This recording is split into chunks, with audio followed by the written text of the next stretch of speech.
qof dumara dhimatay aaskiiba walaalkeed baa magaalo kale ka yimi aaskiibuu ka soo qayb galay xabaashii inantii waa lagu riday waa laga soo dareeray jeebkaas ayaa waxaa ugu jiray alaab muhimah ama dahab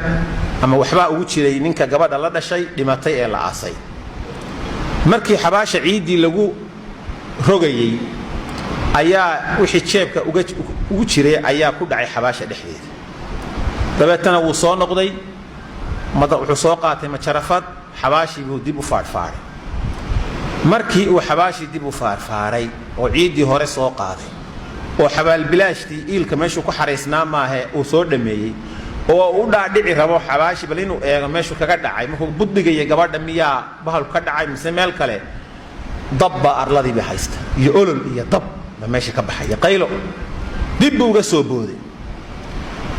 waa soo orday hooyadiiba u yimi hooyo walaashay ka waran wax la yaab la maanta soo arkay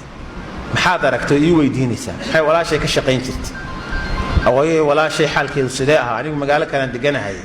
inantu aday kula joogtay maxaa ka khaldanaa inanta waxa ay hooyadii tidhi